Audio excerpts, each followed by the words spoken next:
Who can tell us the truth about life after death? This American minister who claims he was swallowed up by the fires of hell? This girl who says she saw her grandmother in the gardens of heaven? Or this Air Force doctor whose revolutionary experiments point to a more down-to-earth solution? Mysteries from the files of Arthur C. Clarke, author of 2001 and inventor of the communications satellite. Now in retreat in Sri Lanka, he ponders the riddles of this and other worlds.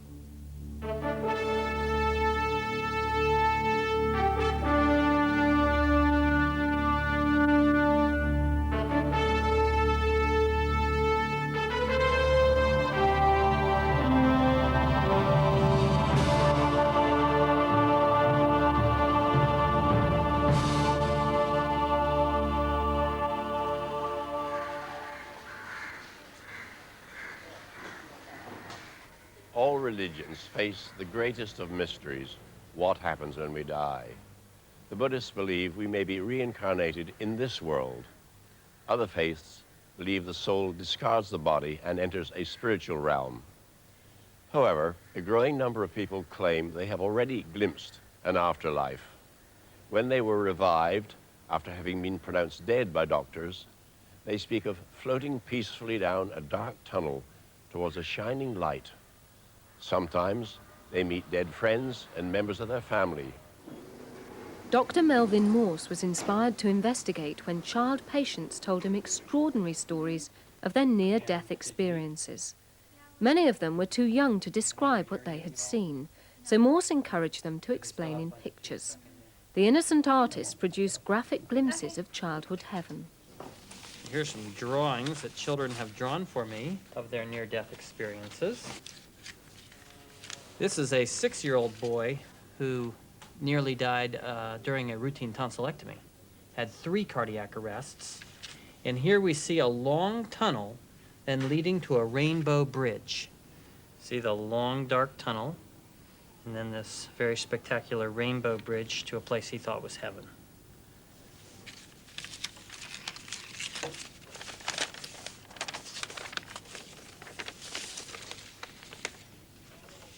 This is a 5-year-old girl who has nearly died of bacterial meningitis here at Valley General Hospital. A great wealth of detail here that she was not able to articulate. And then we see her floating out of her body, so out of her body. Here's Jesus wearing a little red hat, who she said was very nice. There's 3 angels. And then this rainbow, she said, is a light who told her who she was and where she was to go. She also said this was a door where the dead people were. And this door here, she said, was where grandpas and grandmas and babies who were waiting to be born. Now, this is another patient of mine, Jessie Lott. And she nearly died of fulminant liver failure from mononucleosis.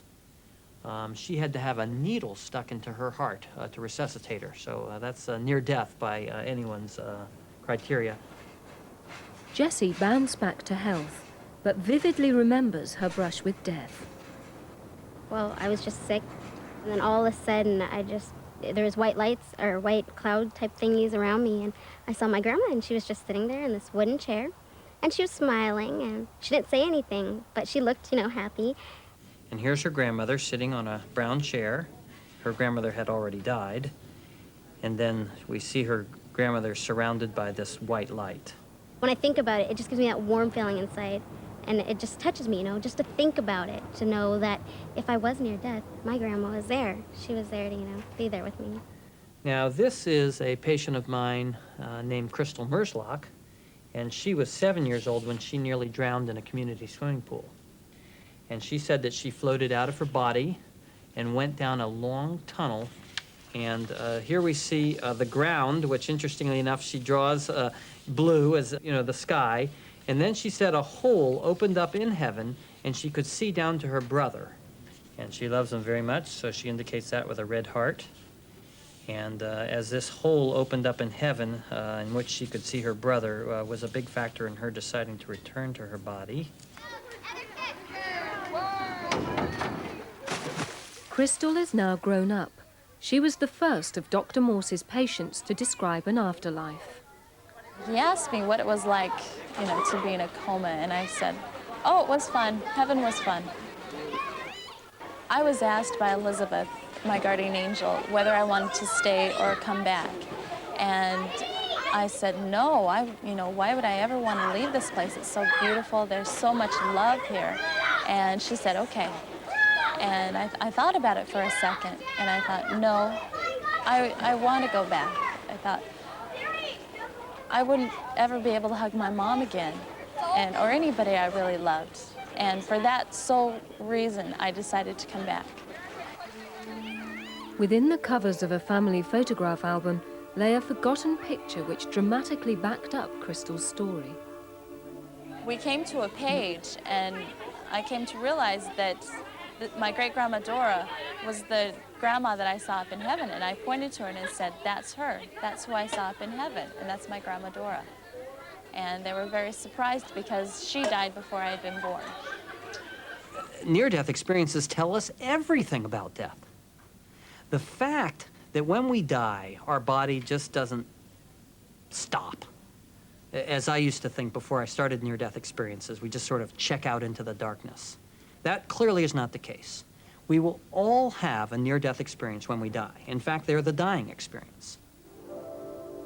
The impact of standing on the brink of death has left its mark on the members of this Seattle support group.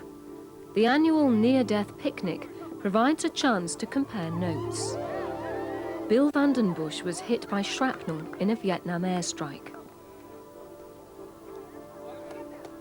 And as I moved in the tunnel, I suddenly came into this bright white light. And once I entered the light, it was the most beautiful thing I had ever experienced. It was just wonderful.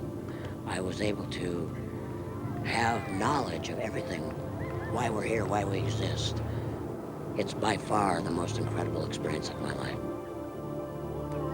Doris Jackson nearly died of dysentery in India. It changed her life. I was walking up this path and I saw this light and I realized that there was a presence there, and this presence was warm and it was all loving, all forgiving, and to walk into that presence is it's indescribable.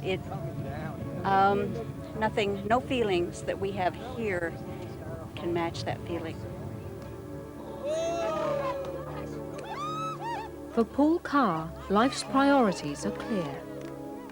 The most important thing, I think, in life is knowing that this isn't it.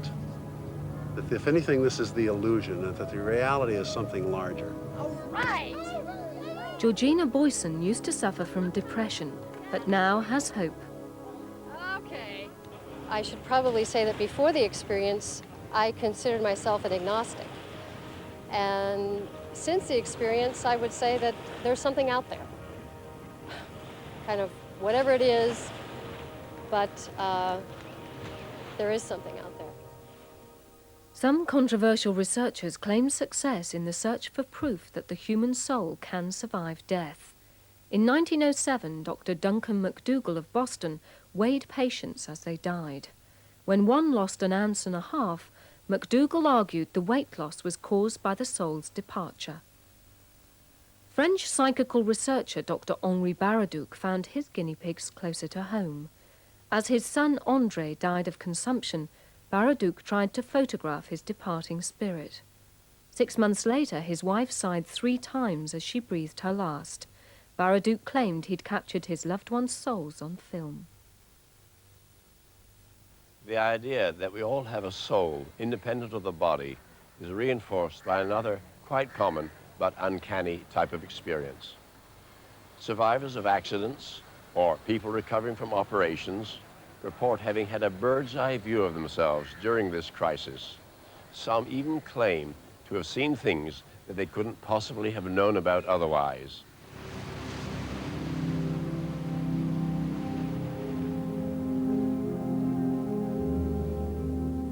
At Arnhem in the Netherlands, an emergency admission turned into a classic case of an out-of-body experience.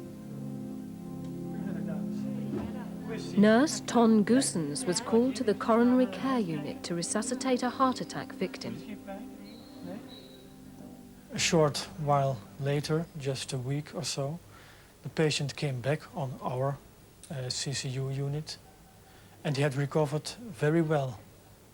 And when he saw me for the first time entering his room, he was very astonished, and he said, "You got my teeth, you know where my false teeth are."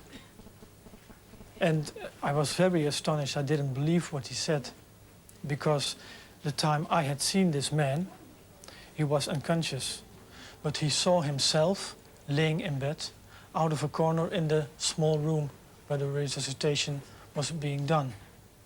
And he saw himself above in that room, in that small corner. He saw everything what happened. He saw us doing the heart massage. He saw us giving infusions. And he saw actually me removing his false teeth and put them on the shelf of just a crash car.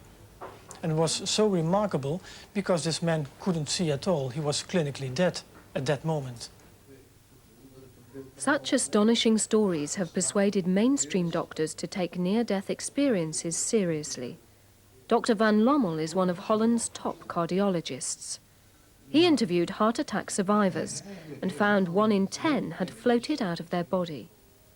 Van Lommel has designed an experiment to verify stories of bird's-eye views from the ceiling. It's set in a resuscitation room. When the people get their cardiac arrest, then the heartbeat stops, the pulse stops, the blood pressure. There's no blood pressure anymore, there's no breathing, and we start our resuscitation. That means heart massage, that means electrical shocks, that means drugs. And when we look to the monitor, you see what happens to the heartbeat. It goes on, and here you get a flat line on the ECG, and this is the moment that people get unconscious. They are clinical dead, and that's the moment they can have their out-of-the-body experience, that they float around somewhere out of the body, above, near the ceiling, and they can see how people are doing the resuscitation on their own body, and they can recognize everything. And in our research, we put a sign somewhere up on a lamp that they can see a sign during the resuscitation, during the period of clinical death. The message was designed and hidden by an independent researcher. So far, no patient has found it, but Van Lommel believes it's just a matter of time. I think it will be clear that some time we will meet somebody who saw that sign.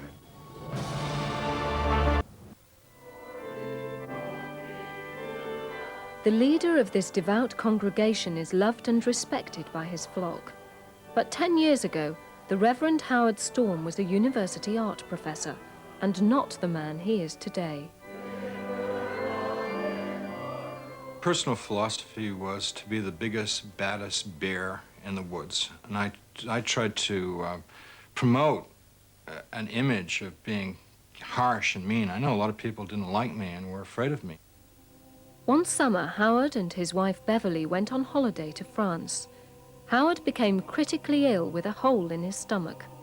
Because he was far from home, he was left untreated for 11 hours. Doctors say it's a miracle that he survived at all. Back in Cincinnati, Howard confided in his doctor. He told him his survival had been remarkable in more than just medical terms. He described a very horrifying experience of going through a tunnel, and these little demon-like creatures were coming at him and ripping off pieces of his skin till they had really torn away all the skin from his body.